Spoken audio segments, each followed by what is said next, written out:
Okay class, welcome to the channel maths concept academy. तो मैं आज आपके लिए एक बहुत ही इंपॉर्टेंट टॉपिक लाया हूँ, बहुत ही शानदार टॉपिक लाया हूँ जिसका नाम है ओवरऑल चेंज। अभी पढ़ाएंगे होता क्या है, तो जो चैनल में नया है वो चैनल को सब्सक्राइब करें, क्योंकि मैं डेली मैथ्स का कोई ना कोई वीडियो या कोई टॉपिक या कोई प्रीवियस ईयर का पेपर सॉल्व करता हूँ, जिससे आपको आपके आने वाले एग्जाम में बहुत मदद करेगी। अगर आप मेरे चैनल को सब्सक्राइब करते हैं तो ये मेरा चैलेंज है कि आपको किसी भी और हेल्प की जरूरत नहीं पड़ेगी मैथ्स के सेक्शन में। ठीक है, चलो तो स्टार्ट करते हैं। तो क्लास, ये टॉपिक ओवरऑल चेंज बहुत ही इंपॉर्टेंट है। अभी मैं आज आपको क्वेश्चन कराऊंगा। सबसे पहले मैं आपको ये बताऊंगा कि ये चीज होती क्या है, फिर इसकी इंपॉर्टेंस बताऊंगा और फिर इसके इम्प्लीमेंटेशन यानी कि एप्लीकेशन बताऊंगा कि किस किस क्वेश्चन में ये हो सकता है। देखो, ये चीज पता तो सबको होती है, लेकिन इसका कहाँ इंप्लीमेंट हो सकता है ये हमें डाउटफुल रहता है, हमेशा डाउटफुल रहता है कि कहाँ इसका इंप्लीमेंटेशन कर सकते हैं।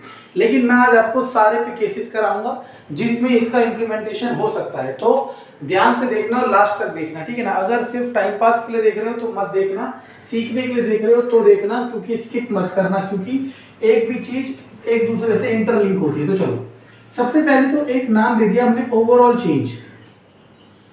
परसेंटेज में होगा, इसका फॉर्मूला दे दिया a plus B plus A B by 100। और याद रखना, इसमें जो a और b होंगे ये भी परसेंटेज में ही होंगे। अब सबसे पहले हमें ये समझना है क्लास कि ये फॉर्मूला लगेगा कहाँ, और इस फॉर्मूले को देखो होता क्या है, सीखना और याद करना दो अलग चीज है। इसी फॉर्मूले को अगर मैं ओवरऑल डिस्काउंट कर दूं, अगर मैं कर दूं ओवरऑल डिस्काउंट, तो मैं कर दूंगा a plus B minus A B by 100। अब बच्चे ना, कई बच्चे हमेशा कंफ्यूज रहते हैं कि या तो ये प्लस या माइनस कौन सा वाला सही है और कौन सा वाला कहाँ होगा, इसमें हमेशा कंफ्यूज रहते हैं। तो आज मैं आपकी सारी कंफ्यूजन दूर कर दूंगा, बस लास्ट तक बने रहना और सारे चीज़ों को समझना। और मैं बार बार कह रहा हूँ कि इस चैनल को शेयर करो और सब्सक्राइब करो। क्यों? क्योंकि मैं अपना टाइम दे रहा हूँ, वीडियो बना रहा हूँ, किस लिए? ताकि मैं कुछ बच्चों तक जुड़ सकूं, ठीक है ना। चलो, तो अभी मैं आपको सब बताऊंगा, लेकिन याद रखना सबसे बेसिक फॉर्मूला, मतलब जो प्राइमरी फॉर्मूला है, जो मेन फॉर्मूला है, वो सिर्फ यही है। इससे हम बहुत सारे फॉर्मूले और बनाएंगे, बस समझते रहना, देखते रहना। अब सबसे पहले क्लास, मेरे दिमाग में एक चीज आई कि सर ये फॉर्मूला लगेगा कहाँ, हमें ये सबसे पहले समझाओ। तो याद रखना क्लास, ये फॉर्मूला कहाँ लगेगा, जहां पे भी मैं लिख देता हूं, जहां पर दो चीजों या फिर कीमत या फिर लंबाई चौड़ाई, कुछ भी हो सकता है, जहां पर दो चीजें, और वो चीजें कुछ भी हो सकती हैं, का परिवर्तन हो। परिवर्तन का मतलब बढ़ भी सकता है और घट भी सकता है, और उसके वजह से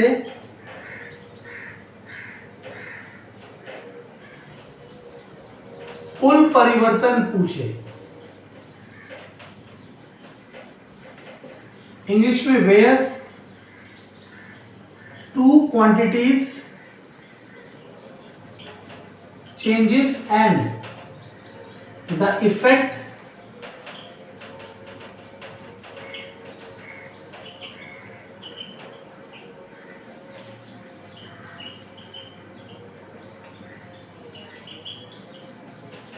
इंग्लिश में, हिंदी में क्या लिखा मैंने कि जब दो चीजों में परिवर्तन हो और उस परिवर्तन की वजह से किसी और चीज में परिवर्तन आए, और वो किसी और चीज वाला परिवर्तन पूछे। जैसे एग्जांपल के लिए समझ लो, ये एक रेक्टेंगल है, इसकी लंबाई है, इसकी चौड़ाई है। अब लंबाई चौड़ाई एक होता है एरिया होता है लंबाई गुणा चौड़ाई। अब हमने क्या देखा, एरिया किस पे डिपेंड करता है क्लासेस, लंबाई पे भी डिपेंड करता है और चौड़ाई पे भी डिपेंड करता है। यानी कि अगर लंबाई और चौड़ाई चेंज होगी, अगर लंबाई या चौड़ाई चेंज होगी, दोनों चेंज हो या कोई भी एक चेंज हो, तो हमारा एरिया में परिवर्तन आएगा। और अगर एरिया में परिवर्तन आएगा तो हम ये फॉर्मूला लगा सकते हैं, ठीक है ना। तो अब मैं आपको कराता हूँ इसके क्वेश्चन और इसके यूजेस, ठीक है क्लास। अभी क्लास, तो देखो क्या कह रहे हैं, वो कह रहे हैं रेक्टेंगल है, उसकी लेंथ में 20%, यानी कि लेंथ 20% इंक्रीज होगी, और ब्रेथ 10% इंक्रीज होगी, ब्रेथ 10% इंक्रीज होगी। अब कह रहा है एरिया कितने परसेंट इंक्रीज या डिक्रीज होगा वो बताना है, ठीक है ना। अब आपको क्या करना होता है, एरिया किस पे डिपेंड करता है, आपको पता है एरिया का फॉर्मूला होता है लेंथ इनटू ब्रेथ, यानी कि एरिया डिपेंड करता है लेंथ पे भी और ब्रेथ पे भी। तो अब आप ये फॉर्मूला लगा सकते हो, तो लगाओगे तो क्या हो जाएगा, तो ओवरऑल चेंज का फॉर्मूला ए प्लस, देखो इंक्रीज है तो प्लस लिखते हैं, मतलब इनके आगे प्लस, ए प्लस बी प्लस, तो प्लस है तो लिखते नहीं है, ए plus B plus A multiply B by 100, तो कितना देगा 30 प्लस 2 यानी कि 32% आपका क्या रहेगा एरिया चेंज। चलो अब देखो क्लास एक बच्चा पूछने लगा, बस हम ये सीखने के लिए कर रहे हैं, देखो सीखने के लिए आप किसी भी लेवल तक जा सकते हो, उसमें कोई बुराई नहीं है। अब एक बच्चा कहता है कि सर मुझे इससे नहीं समझ आ रहा, कंसेप्चुअली समझाओ। तो कंसेप्चुअली देखो ऐसे है, मान लो लेंथ को आपने माना x, ब्रेथ को आपने माना y। अब नहीं, लेंथ कितना परसेंट बढ़ रहा है 20%, तो x प्लस x का 20%, 120x बटे 100, काटना चाहो काटो वरना ऐसे ही रख दो, 120x बटे 100 और ब्रेथ हो जाएगी 110y बटे 100, ब्रेथ को y मान लिया। पुराना एरिया क्या हो जाएगा x इंटू वाई, नया एरिया क्या हो जाएगा, ये गुणा हो जाएंगे तो 132 2 0 बटे 1 2 3 4 x और y, 2 0 तो 2 0 गए। अब देखते रहना, अब मैंने कहा था चेंज कैसे निकालते हैं, बाद वाले में से 132 बटे 100 एक्स वाई में से हमेशा घटाते हैं पहले वाला। तो देखो क्लास मैं सिर्फ पढ़ाई नहीं रहा कराई नहीं रहा, मैं आपको एक सोचने का तरीका सिखा रहा हूँ। जब भी चेंज पूछे हमेशा बाद वाले में से इनिशियल वाला घटाते हैं। आप मेरी कोई वीडियो देख लो, सब में यही आंसर होगा, यही लाइन होगी, ये आ गया। अब प्रतिशत पूछ रहे हैं, तो प्रतिशत के लिए मैंने आपको क्या कहा था, यहाँ लिख देता हूँ। प्रतिशत के लिए मैंने कहा था जो चेंज होता है उसको ऊपर रखते हैं, नीचे हर बार इनिशियल वाला रखते हैं। इनिशियल क्या है एक्स वाई और गुणा 100, कितना आ गया 32%। तो क्लास आपने देखा, चाहे इस कंसेप्ट से कर लो, मतलब इस ट्रिक से कर लो, a plus B plus A B by 100, और चाहे किससे कर लो, चाहे कंसेप्चुअली कर लो, दोनों सेम देंगे। ये फास्टर होगा, वो थोड़ा स्लोअर होगा, ठीक है ना, लेकिन करना किससे, ट्रिक से। लेकिन कब, जब आपको कंसेप्ट पता हो।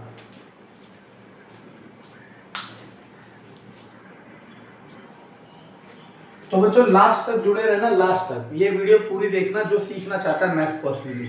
अब देखो मैंने यहाँ क्वेश्चंस क्रिएट कर रहा हूँ, क्योंकि क्वेश्चंस क्रिएट करने ही सब कुछ होता है। आपको पता है अब एक पेपर हुआ DSSB का TGT मैथ का, दुनिया भर के यूट्यूबर्स ने क्या पढ़ा रहे थे उसमें, 11th-12th की मैथमेटिक्स पढ़ा रहे, 9th-10th की मैथमेटिक्स, और एक क्वेश्चन नहीं आया उससे, ठीक है ना। तो जिन बच्चों का फ्यूचर बर्बाद कर दिया उन्होंने, वो कोई ना तो वो सॉरी बोलेंगे यूट्यूबर्स, ठीक है, और ना ही बच्चा कोई क्लेम करेगा। बच्चा सोचेगा मेरी किस्मत खराब है। लेकिन सबसे पहले सही कंटेंट पढ़ना जरूरी है, क्योंकि सही कंटेंट नहीं पढ़ोगे ना तो 10 साल लग जाएंगे और जॉब नहीं मिलेगी कभी भी, ठीक है। चलो अब देखो मैंने इस क्वेश्चन को रिक्रिएट करने की कोशिश की। उसने कहा लेंथ में 20% का चेंज आ गया, तो यानी कि ए मान लो 20% इंक्रीज हो रहा है तो प्लस, और ब्रेथ में कोई चेंज नहीं है तो ब्रेथ का लिख दो 0%, कोई चेंज नहीं 0%। अब ओवरऑल का फॉर्मूला क्या था, a plus B plus A B by 100, तो 20 प्लस 0 प्लस 20 इंटू 0 बाय 100, तो सिर्फ 20% ही रहेगा। तो आपने क्या सीखा कि अगर किसी एक डायमेंशन में चेंज होगा रेक्टेंगल की, चाहे वो लेंथ हो चाहे वो ब्रेथ हो, अगर लेंथ हो या फिर ब्रेथ हो, तो एरिया में चेंज उसके इक्वल होगा। अब देखो इसी चीज को ट्रिक का नाम देके बेचा कैसे जा रहा है, कैसे, if any of the side of rectangle increases or decreases x%, then change in area is same, x% increase या फिर डिक्रीज, जो भी उसने कहा था। अगर वो कहेगा कि साइड 20% इंक्रीज हो रही है तो एरिया भी 20% इंक्रीज होगा। समझ आया ना क्यों? क्योंकि दूसरी टर्म 0 होती चली जाएगी और वो उसे काट देगी। ठीक है, ये चीज नहीं थी। अब जनरली होता क्या है, बच्चे को ये पता होता है कि a + b + ab/100 कब लगाना है, जब 2% दे रखे हो, लेकिन ऐसा बिल्कुल भी नहीं है। आप 1% में भी लगा सकते हो और चाहे तो डायरेक्ट कर सकते हो। अगली क्लास तो क्या कह रहा है, देखो वो कह रहा है कि जो लेंथ है वो 20% इंक्रीज हो रही है और ब्रेथ है वो 10% डिक्रीज हो रही है। तो एरिया में चेंज बताओ। तो आपको मैंने बताया ओवरऑल होता है a + b + ab/100। अब a की जगह 20, b की जगह -10, क्यों? क्योंकि डिक्रीज हो रहा है। याद रखना, जो भी डिक्रीज होगा उसके आगे माइनस कर दोगे, मतलब इसको माइनस नहीं करना, यही चीज समझना। b की वैल्यू -10 रखोगे तो माइनस प्लस क्या हो जाएगा, माइनस, प्लस a की जगह 20, b की जगह -10/100, तो ये हो जाएगा 10 और वो जाएगा -200/2, सॉरी 100, तो आ जाएगा 10 - 2 दैट इज 8%, और प्लस का साइन आ रहा है तो आंसर आ जाएगा इंक्रीज, तो आंसर आ जाएगा 8% इंक्रीज। तो क्लास ये वाली वैरायटी भी आपको क्लियर हो गई क्या, कि जब भी किसी दोनों डिक्रीज हो या दोनों इंक्रीज हो, डजंट मैटर, इंक्रीज में प्लस डिक्रीज में माइनस, ये बात याद रखनी।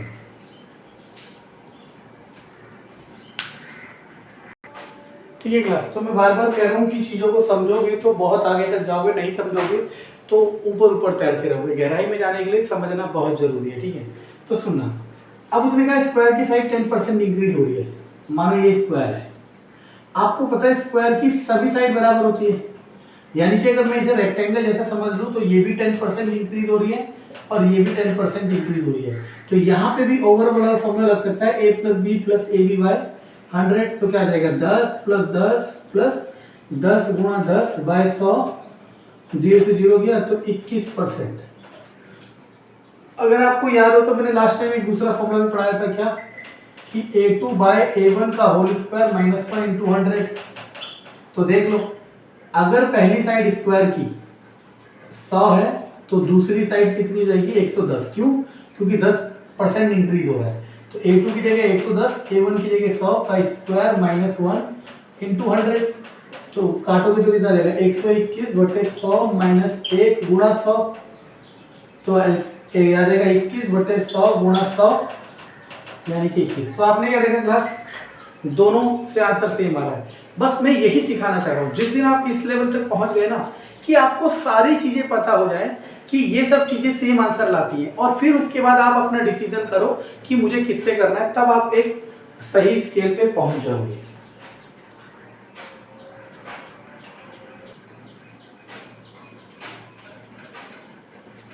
ओके क्लास, तो मेरा मुद्दा सिर्फ इतना ही है, मैं आपको सिखा सकूं, क्योंकि फॉर्मूला तो कोई भी पढ़ा देगा a + b + ab/100, लेकिन उसकी चीजें बता सके कहाँ तक आ सकती है। अब एक देखना, और कई क्वेश्चन फॉल्स ट्रैप होते हैं। फॉल्स ट्रैप का मतलब आपको लगेगा कि वो a + b + ab/100 से यूज होगा, लेकिन कभी होगा नहीं। अभी मैं इसी वीडियो में शो करूंगा, ध्यान रखना, ठीक है ना। चलो, सबसे पहले कह रहे हैं कि पेन जो बना रहे हैं उनकी कीमत 30% इंक्रीज हो रही है, लेकिन एक पेन की कीमत 5% डिक्रीज हो रही है टोटल। अब एक चीज समझना, आप मान लो पेन बना रहे हो, उसकी कीमत है 5 रुपये सपोज, और आप एक दिन में 10 पेन बना रहे हो, ठीक है ना। टोटल आपने कितने रुपए कमाए, 50। सुनते रहे ना। अगर आप एक दिन में एक पेन की कीमत कर देते हो 6 रुपये और एक दिन में बना देते हो 12 पेन, तो आप कितने कमाओगे, 72 रुपये। तो आपने क्या देखा, चाहे पेन की कीमत बढ़े या फिर नंबर ऑफ पेन्स बढ़े, या पेन की कीमत घटे, नंबर ऑफ पेन्स घटे, ये टोटल प्राइस तो चेंज होगा ही होगा।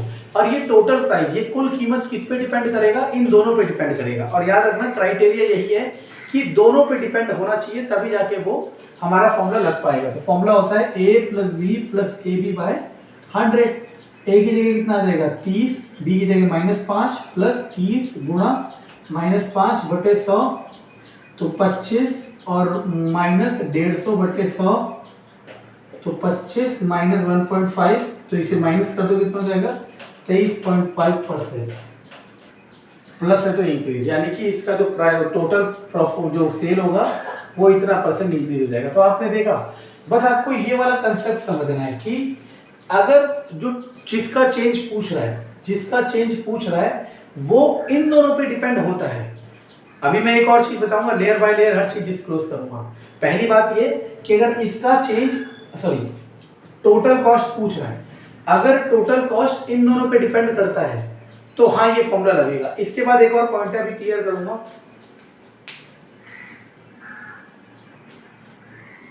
ओके क्लास, तो ये वाला बहुत ही इंपॉर्टेंट क्वेश्चन है। वो कह रहे हैं कि चीनी की कीमत 20% इंक्रीज कर रही है। अब एक चीज समझना, मान लो चीनी की कीमत है, समझा रहा हूँ वरना आंसर तो करना बहुत आसान है। मान लो चीनी की कीमत है, शुगर की कीमत है 1 किलोग्राम की 40 रुपये, और आपके घर में लग रही है 10 किलोग्राम, तो कितने रुपए खर्च कर रहे हो? 400 रुपये। अब चीनी की कीमत हो गई है 50 रुपये,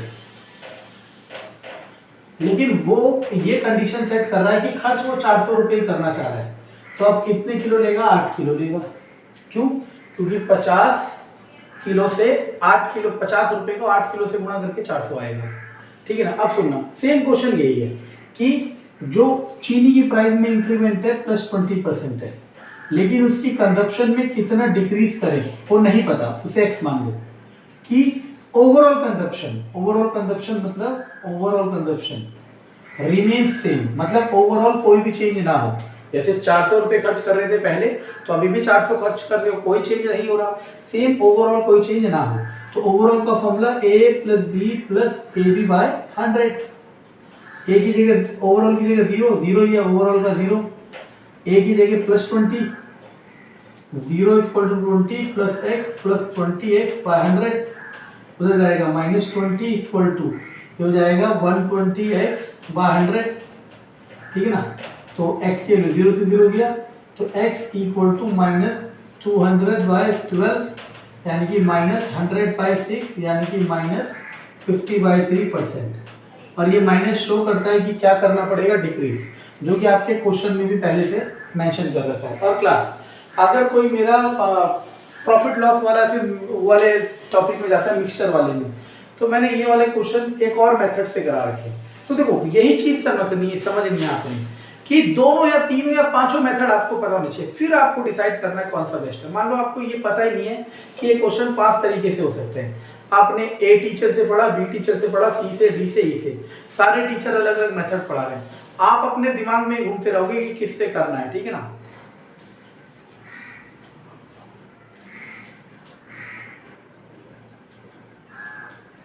तो क्लास क्या कह रहे हैं? करेक्ट शॉपकीपर में 10% और 20%। ठीक है ना? और यहाँ पे ये सक्सेसिव वर्ड याद रखना। सक्सेसिव का मतलब क्या होता है? आप कह रहे हैं टोटल डिस्काउंट। तो एक आम बच्चा सोचता है कि भाई पहले 10% दिया फिर 20, वो कह देगा भाई टोटल डिस्काउंट है कितना?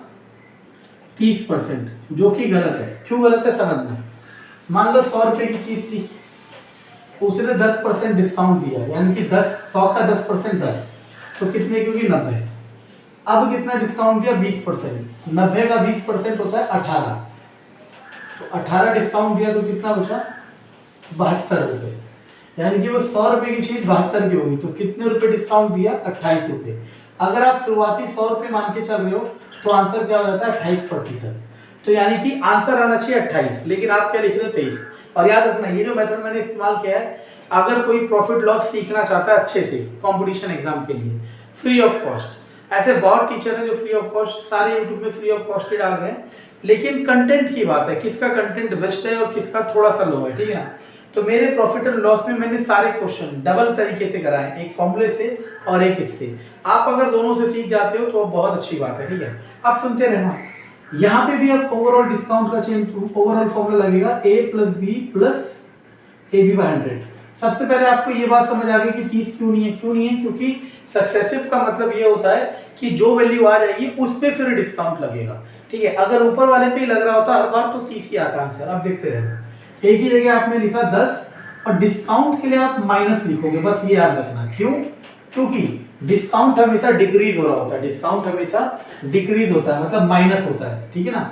-10 -20 प्लस -10 इंटू -20 अपॉन 100, तो -30 प्लस 200/100, तो -30 + 2 दैट इज -28%, 28, यानी कि 28%। और डिस्काउंट के लिए तो माइनस आता ही है। तो देखो आपने सेम फॉर्मूला आ गया। ठीक है ना?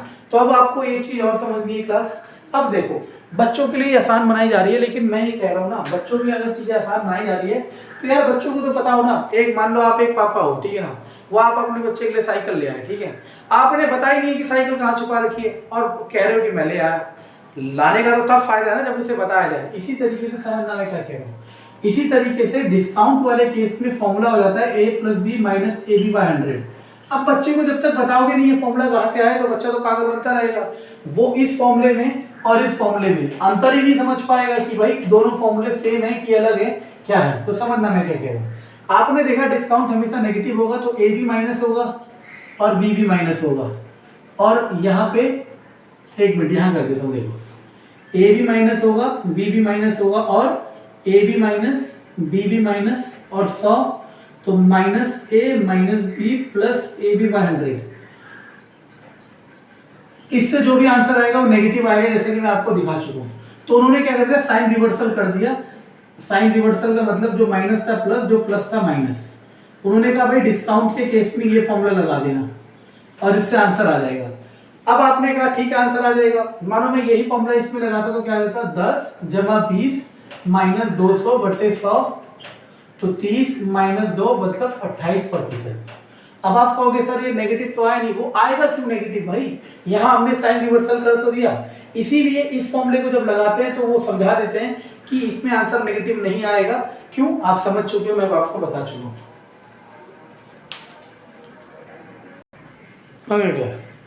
तो अब उसने कहा शॉपकीपर ने पहले 10%, फिर 20% और फिर 30% डिस्काउंट अप्लाई किया, वो भी सक्सेसिव। तो कह रहे हैं ओवरऑल डिस्काउंट। अगर ये सक्सेसिव वर्ड नहीं होता और टोटल डिस्काउंट पूछता 10, 20, 30 और 30, 60 डायरेक्ट आंसर, ठीक है ना।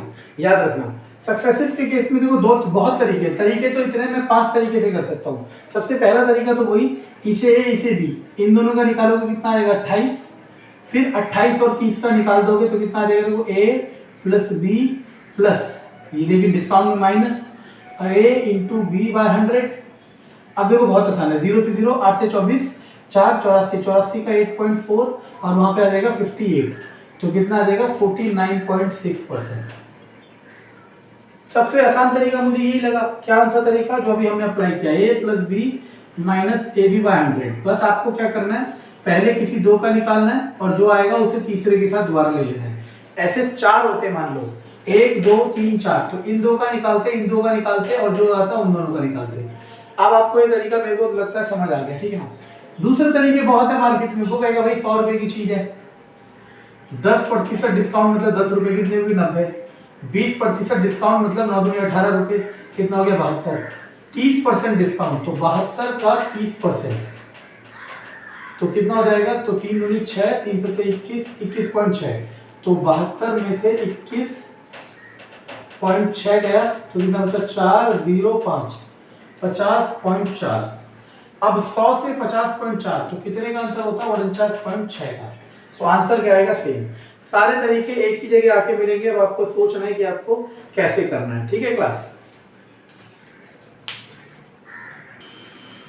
अब देखो क्लास, अब बच्चा यहाँ पे आप देखेगा ना था, कहेगा a + b + ab, कहेगा रवि सर ने ऐसे बताया था 10 + 20 + 200/100 यानी कि कितना आ जाएगा 32%। और मेरे पास आ जाएगा कि सर आपने जो बताया था मैंने कर दिया, लेकिन मेरा आंसर क्या गया गलत। आपने देखा नहीं कि ये पैरामीटर है। अब सबसे पहले मैं आपको पूरा कंसेप्ट बताता हूँ और लास्ट में फिर बताता हूँ एक चीज जो कि इस वीडियो की सबसे क्रक्स है। और याद रखना, इसीलिए मैं कह रहा हूँ स्किप करके बिल्कुल मत देखो, देखना है तो पूरी देखो, नहीं समय है नहीं पढ़ना तो कोई बात नहीं, किसी और की देखनी कोई और बात है, ठीक है ना। मान लो मैं समझाता हूँ पहले कि लेंथ मान ली मैंने x, ब्रेथ मान ली मैंने y। लेंथ हो गई है 110 x/100, ब्रेथ हो गई है 120 y/100। पहला पैरामीटर कितना होगा 2x + y, दूसरा पैरामीटर कितना होगा 2 110 x/100 + 110 y/100। तो आंसर आ जाएगा 2 110 x + 120 y, 120 y/100। अब देखते रहना। अब आपको इसका प्रतिशत निकालना है। प्रतिशत के लिए बाद वाले में से पहले वाले घटाना है। चलो करके दिखा दो, पहले चेंज निकाल लो, कितना होगा 100 एलसीएम आया, बाद वाले में से पहले वाला, तो 2 से इसको करोगे 220x प्लस 240y और 100 से इसको गुणा करोगे 200x माइनस 200y, तो आ जाएगा 20x प्लस 40y बटे 100। ये चेंज आ गया। और प्रतिशत निकालने के लिए क्या करते हैं क्लास, प्रतिशत निकालने के लिए चेंज को ऊपर रखकर नीचे वाला रखते हैं। तो 20x प्लस 40y/100 और नीचे क्या रखेंगे, पहले वाला 2x plus 2y equal to 100 multiply 100। अब देखो इस 100 से 100 चले जाएगा। देखो यहाँ से आप क्या करोगे, अगर आप यहाँ से 20 कॉमन लेते हो तो क्या बचेगा x प्लस 2y और नीचे भी क्या बचा x 2 कॉमन ले लो, सॉरी x 2 कॉमन मत लो। और देखो, अब देखो समझना, ऊपर और नीचे वाली वैल्यू कटनी चाहिए। यहाँ कुछ ऐसा नंबर कॉमन ले सकता हूँ जिससे ऊपर वाला बन जाए 2x प्लस 2y। तो आपने क्या देखा, ऐसा कुछ भी नहीं होगा जो ले सकते हो। तो याद रखना कि एक लाइन कि पेरीमीटर के लिए, पहली बात तो पेरीमीटर का क्वेश्चन आएगा नहीं, इसमें पेरीमीटर का क्वेश्चन आएगा नहीं। लेकिन अगर किसी ने बना दिया तो उसमें 4 ऑप्शन होंगे और एक लिखा होगा डाटा इनसफिशिएंट, यानी कि इससे सॉल्व नहीं हो सकता। तो पेरीमीटर के लिए a plus B plus AB/100 वाला फॉर्मूला नहीं लगता, याद रखना। चाहे वो रेक्टेंगल का पेरीमीटर हो, चाहे वो स्क्वायर का पेरीमीटर हो। अब जिसको ये बात नहीं पता वो तो फंस जाएगा, और जिसको पता है वो इससे निकल जाएगा। ओके क्लास, देखो वो कह रहे हैं कि चाय की कीमत 10% इंक्रीज हो गई है, लेकिन हमने उसकी कंजप्शन डिक्रीज कर दी, कितना 20%। तो ओवरऑल पूछ रहा है, तो a plus B plus AB/100 ये फॉर्मूला है, a की जगह